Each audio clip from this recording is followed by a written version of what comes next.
মোটামুটি ঠিক আছে। আমি চাচ্ছি যে আমাদের মাউসটা যদি নিয়ে যায় তো এখানে পয়েন্টার হবে এবং ব্যাকগ্রাউন্ডের কালারটা একটু চেঞ্জ হবে। তো আমরা এখানে আগে কার্সর পয়েন্টার করে দিই, দেখবেন যে এখন এখানে গেলে মাউসটা কার্সর পয়েন্টার হয়ে যাচ্ছে।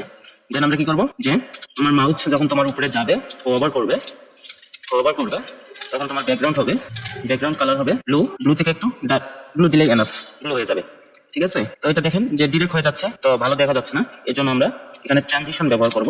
Transition all 0.3s।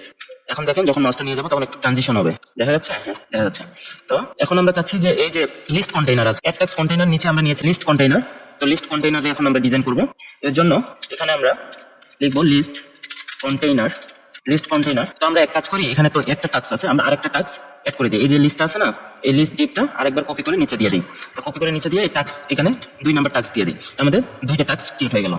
তো আমরা এখানে আপাতত ডিসপ্লে ফ্লেক্স দিই, display flex list container display flex হবে এবং হচ্ছে এটা দেখেন যে পাশাপাশি চলে আসছে, তো আমরা পাশাপাশি চাচ্ছি না, আমরা নিচে নিচে এড হয়ে যাবে এরকম চাচ্ছি। এর জন্য আমরা ফ্লেক্স ডিরেকশন দেবো কলাম। এখন দেখেন যে নিচে চলে আসছে এবং সাথে সাথে লেগে গেছে, এই জন্য আমরা একটু গ্যাপ দিয়ে দেবো, গ্যাপ দেবো হচ্ছে 10 পিক্সেল, দেখবেন যে একটু ফাঁকা হয়ে গেছে। তো একটা জিনিস দেখেন যে এটা যে একটা কন্টেইনার আছে এবং লিস্ট কন্টেইনার একসাথে লেগে গেছে, এই জন্য আমরা এখানে একটু গ্যাপ দিয়ে দিব, মার্জিন দিয়ে দিব। এর জন্য আমরা কি করবো, এই দেখেন এখানে একটা কন্টেইনার, এখানের ভিতরে আমরা মার্জিন বটম দেবো, মার্জিন বটম 2 rem দিয়ে দেবো, দেখবেন যে এটা একটু গ্যাপ চলে আসছে। এখন লিস্ট কন্টেইনারের কাজ শেষ আমাদের।